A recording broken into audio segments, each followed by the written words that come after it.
الشيطان الرجيم بسم الله الرحمن الرحيم ولسوف يعطيك ربك فترضى صدق الله مولانا العظيم بندے پروردگارم امت احمد نبی دوستدار چار یارم تابع اولاد علی مذہب حنفیہ دارم علت حضرت خلیل خاک پائے غوث العظم زیر سایہ ہر ولی بے بسم اللہ اسم لالا اے بھی گہنا بھارا ہوں نال شفاعت سرور عالم چھٹ سی عالم سارا ہوں حدم بے حد درود نبی تھے چینڈا عید بسارا ہوں میں قربان تنہا طلبہ ہوں جنہوں ملیا نبی سہارا ہوں صلاة کے بعد واجب الاحترام معزز سادات کرام مشائخ نظام علماء کرام جماعت الصالحین کے تمام عہدیداران و ممبران اور میرے تمام اسلامی روحانی بھائیو السلام علیکم ورحمۃ اللہ وبرکاتہ۔ کیونکہ آگے بیٹھی ہے نرسری، معصوم بچے ہیں، ان کو قدر کا پتہ ہوتا نہیں ہے، اور جو بڑے ہوتے ہیں وہ عموماً پیچھے بھاگنے کی کوشش کرتے ہیں تاکہ تھک جاؤں تو نکل جاؤں، کوئی دیکھے ہی نہیں۔ تو چند منٹ آپ کے ساتھ گفتگو کرنے کا شرف حاصل کر رہا ہوں، اور میری کیفیت آپ کے سامنے ہے، لیکن میں یہ سمجھتا ہوں کہ آپ سارے عاشق رسول ہو، جب اپنی محبتوں کا جواب دو گے تو پھر میری وبا بھی شفا میں تبدیل ہو جائے گی۔ پرسوں میں الحمدللہ مقدس زیارات سے واپس عراق سے ہو کے اسلام آباد پہنچا، پھر ناروال گیا، ناروال سے کل چوک اعظم گیا، چوک اعظم سے پھر آج صبح میں گھوٹکی سندھ گیا، وہاں ایک ہمارے دربار کے خلیفہ تھے، ان کا انتقال ہوا، ان کے بیٹے کی دستار بندی کر کے گھوٹکی سے میں دربار پاک پہ پھر حاضری دے کے اب آپ کے پاس آیا ہوں۔ اب فیصلہ آپ کریں، تھکے ہوئے آپ ہو یا میں تھکا ہوا۔ بتاؤ تو سبحان اللہ صحیح ہے، لیکن یہ بتاؤ کہ زیادہ تھکن آپ کو ہے یا مجھے ہے؟ آپ یہاں بیٹھ کے تھکے ہوئے ہو، اور میں سفر بھی کر رہا ہوں، تقریریں بھی کر رہا ہوں، اور بیٹھا بھی رہا ہوں، ابھی آپ تک پہنچا بھی ہوں، اور ٹیمپریچر بھی مجھے ہے اور نزلہ بھی ہے، لیکن جذبہ بھی موجود ہے، کیونکہ محبوب کی محفل کو محبوب سجاتے ہیں، آتے ہیں وہی جن کو سرکار بناتے ہیں، اور وہ خدا شاہد قسمت کے سکندر ہیں جو سرور عالم کا میلاد مناتے ہیں۔ عزیز سامعین کرام، آپ تمام احباب خوش قسمت ہیں کہ اللہ نے آپ کو چن لیا ہے مصطفیٰ کے ذکر کے لیے۔ مجھے واقعہ یاد آیا کہ ذکر خدا کی ذکر حبیب خدا ہے اور میلاد مصطفیٰ ہے، اور اس مقدس محفل میں آپ اور ہم بیٹھے ہیں۔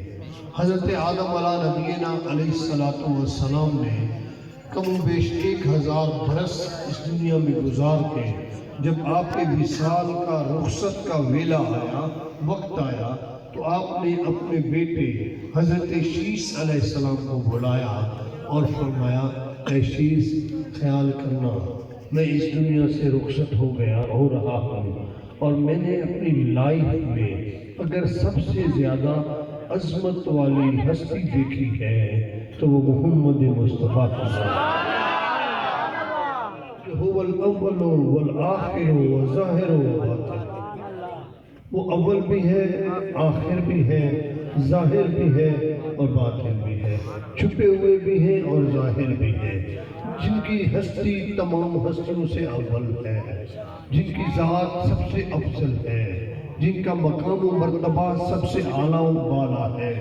آپ نے فرمایا، اے شیس ایک بات یاد کرنا، محمد کی محبت کو دل سے جانے نہ دینا، اور محمد کا ذکر کرتے رہنا۔ کتنی ٹھنڈی سبحان اللہ ہے۔ اب مجھے یہ بتاؤ، وہ تھے نبی، اور نبیوں کے بعد، انبیاء کے بعد حضرت آدم علیہ السلام، جن کا آخری جو وصیت نامہ تھا وہ محمد کی محبت اور محمد کا ذکر ہی تھا۔ اب دیکھیے، لوگ کہتے ہیں کہ پتہ شان کا بعد میں چلا ہے، 40 برس کے بعد آپ نے اعلان نبوت فرمایا ہے، لیکن میں آپ سے پوچھتا ہوں 40 برس بعد تو آپ نے حکم خداوندی کو پورا کرتے ہوئے اعلان نبوت فرمایا، لیکن جتنی بھی آفاقی کتابیں ہیں، جتنے بھی رسائل ہیں اور جتنے بھی آفاقی آرڈرز آئے ہیں، ان سب میں ذکر مصطفیٰ جاری و ساری ہے۔ جتنے انبیاء گزرے ہیں، ہر نبی نے، ہر انبیاء نے، ہر رسول نے اپنے دور میں ذکر یہی کیا ہے کہ میں نے نبوت تھمکائی ہے، میں نے معجزے دکھائے ہیں، میں نے پاور دکھایا ہے، میں نے اختیارات دکھائے ہیں، لیکن یاد کرو میرے بعد ایک ہستی آنے والی ہے جو میرا بھی سردار ہے اور انبیاء کا بھی سردار ہے۔ آدم علیہ السلام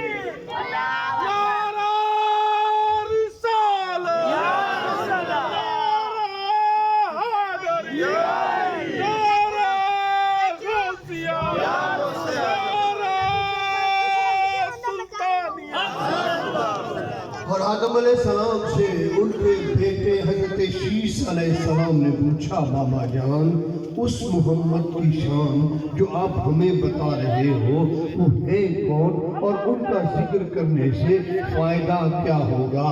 تو آپ نے فرمایا، میرے بیٹے، جب اللہ نے میرے اندر روح پھونکی، میرے اندر روح آئی، میری آنکھ کھلی، میں نے دیکھا کہ جنت کے ہر کنگرے پر لکھا تھا لا الہ الا اللہ محمد رسول اللہ۔ ہر جنت کے درخت کے پتے پہ لکھا تھا لا الہ الا اللہ محمد رسول اللہ۔ غلمان پہ لکھا تھا لا الہ الا اللہ محمد رسول اللہ۔ لوہ پہ لکھا تھا لا الہ الا اللہ محمد رسول اللہ، اور قلم پہ لکھا تھا لا الہ الا اللہ محمد رسول اللہ۔ پوری جنت کے ایک حصے پہ اگر نام تھا تو رب کے ساتھ محمد مصطفیٰ کا نام تھا۔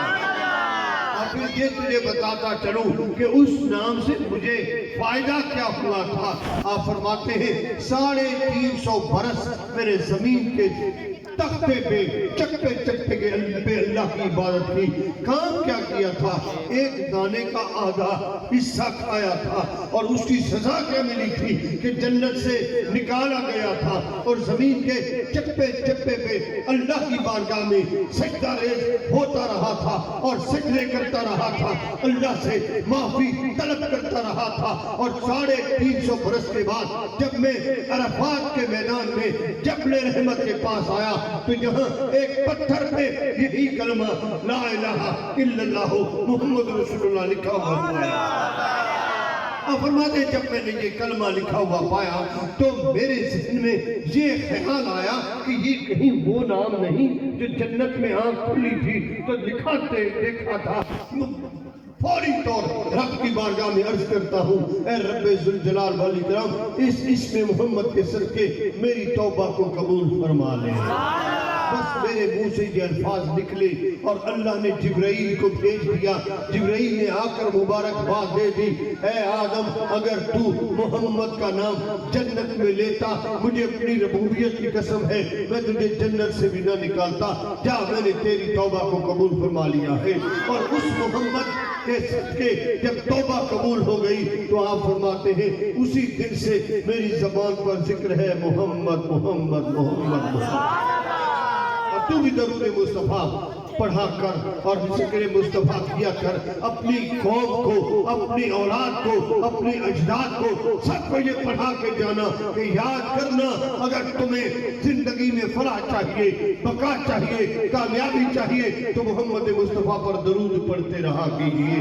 آج ہم ان کے امتی ہیں، رسول اللہ کے غلام ہیں، آقا کی محبت سے سرشار ہیں، اور جو نبی کی محبت میں سرشار ہو کر مصطفیٰ پہ درود پڑھتا ہے، اگر آدم آدم پر کرم ہوتا ہے تو یہ بھی سوچ لیجئے آپ تو محمد عربی کی امت ہو، جس امت کے لیے مصطفیٰ کریم ہمیشہ جب آپ کی ولادت ہوئی تو جس نے بھی دیکھا کہتے ہیں کہ ولادت ہوتے ہی ہم نے دیکھا کہ محبوب کے لبان مقدس ہل رہے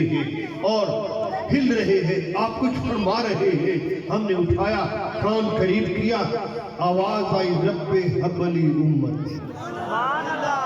اور جب آقا کا وصال ہوتا ہے، صحابہ کرام فرماتے ہیں کہ جب آپ کی تدفین کا ویلا آیا، لحد میں اتارا جا رہا ہے، آخری دیدار کے لیے چہرے مقدس کو کھولتے ہیں تو لبان مقدس ہل رہے ہیں، کان قریب لے کر دیکھ گئے تو کیا تھا؟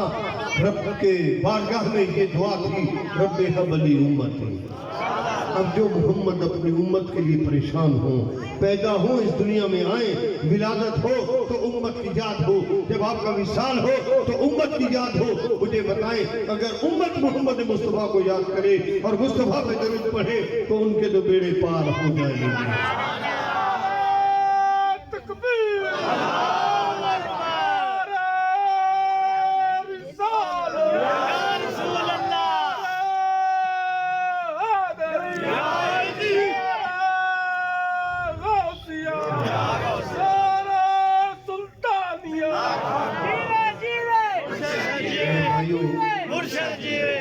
مجھے پتا ہے آپ کو سردی بھی لگی ہے اور آپ تھک بھی گئے ہو، میں مختصراً عرض کرتا ہوں کہ میں نے دیکھا کہ نبی کی شان تو اعلیٰ اور عرفہ ہے، نبی کے چچا زاد بھائی اور نبی کے داماد مولا کائنات حضرت علی المرتضیٰ شیر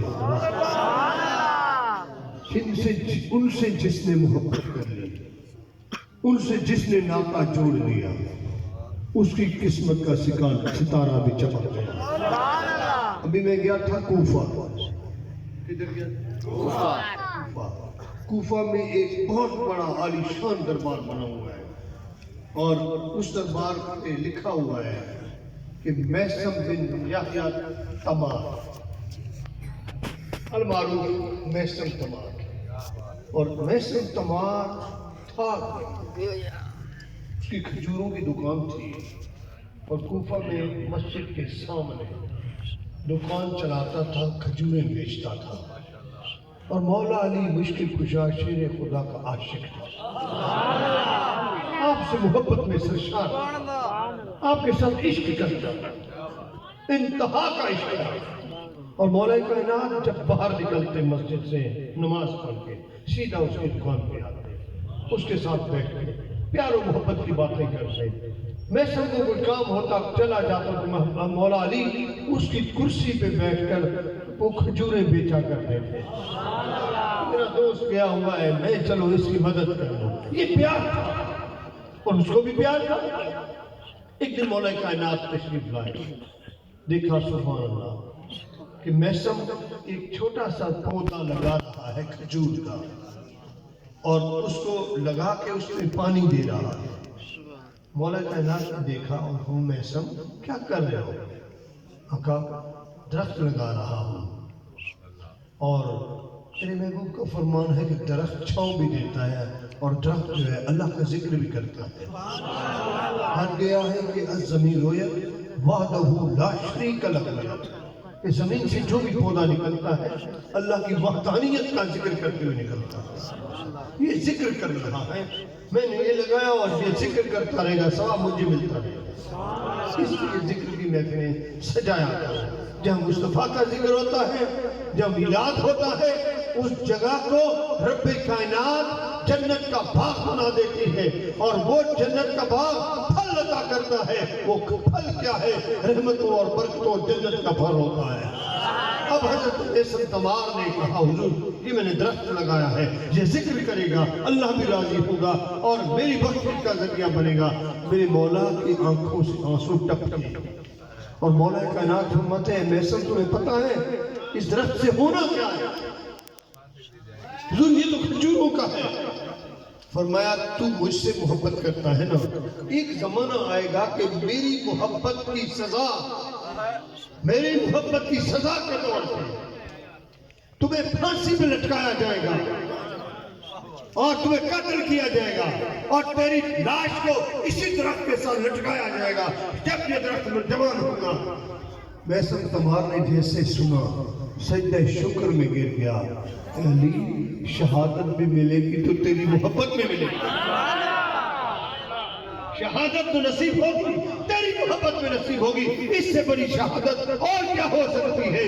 میثم روزانہ اس کو پانی دیتا، گوڈی کرتا، اور عام طور پہ دنیا میں ایک مقولہ ہے کہ اگر کوئی درخت پھلتا پھولتا نہ ہو، اس کو اٹھنے میں لیٹ ہوتی ہو تو اس میں کے اندر خون ڈالو، یعنی کہ کوئی جانور ذبح کرو، اس کا خون اس میں ڈالو گے تو بہت جلدی وہ تناور درخت بن جائے گا۔ اب اس کا طریقہ کیا تھا؟ مرغی ذبح کرتا تھا تبھی اسی درخت کے پاس کرتا تھا، اگر کوئی بکرا ذبح کرتا تب بھی وہی کرتا۔ لوگ پوچھتے کیا وجہ ہے، اس کو خون کیوں دے رہے ہو؟ اس نے کہا اس لیے دیتا ہوں کہ یہ جلدی جلدی سے بڑا ہو جائے اور جلدی میں مولا کائنات کے عشق میں شہید ہو جاؤں اور مجھے رتبہ شہادت ملے، اور اسی درخت کے ساتھ میری لاش کو لٹکایا جائے اور رب کے فرشتے دیکھ رہے ہو۔ سبحان اللہ، یہ کتنا سچا عاشق ہے، عاشق مولا کائنات ہے، جس نے پنجتن پاک سے محبت کی ہے اس کا بیڑا پار ہو گیا ہے۔ نعرہ تکبیر، نعرہ رسالت، نعرہ حیدری۔ میرے عزیز ساتھیوں، اور وہ لمحات آئے جب یہ درخت تیار ہو گیا، اور درخت تیار ہونے کے بعد جو سزا میثم کو ملی، قتل کیا گیا، سولی پہ لٹکایا گیا اور اس درخت کے ساتھ لٹکایا گیا۔ دنیا نے دیکھا کہ میثم یہاں لٹکا ہوا ہے۔ سزا کیا تھی؟ علی سے پیار، علی سے محبت، علی سے محبت میں یہ جب سزا ملتی ہے تو رب اس پہ کرم یہ کرتا ہے کہ شہیدوں میں اعلیٰ مقام عطا فرما دے گا۔ اور دیکھیں وہ کوئی بڑا عابد، زاہد، عبادت گزار، کوئی بہت بڑا عالم فقیہ نہیں تھا، وہ صرف علی سے محبت کرنے والا تھا۔ اور آج آپ کوفہ جا کر دیکھیں، سب سے عالی شان دربار ہے تو میثم تیمار کا۔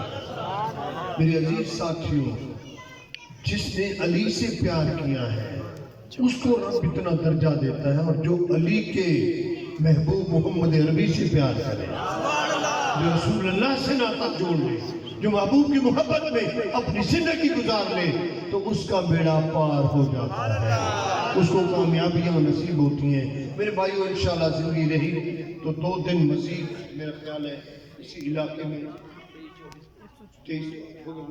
24 اور 25 یہ 2 دن بھی آپ کے علاقے میں انشاءاللہ گفتگو ہوگی۔ اب طبیعت کی ناسازی کی وجہ سے میں زیادہ دیر آپ کو کے خما خراشی نہیں کر پاؤں گا۔ میری گزارش یہ ہے کہ انشاءاللہ تعالی ہر سال کی طرح اس سال بھی 30 نومبر کو عظیم الشان حق مؤ کانفرنس لاہور میں ہو رہی ہے، اور ہمیشہ آپ جڑاوالا کے دوست قافلے کی صورت میں آتے ہیں۔ اس دفعہ موڈ ہے یا نہیں ہے؟ پروگرام بن جائے گا انشاءاللہ۔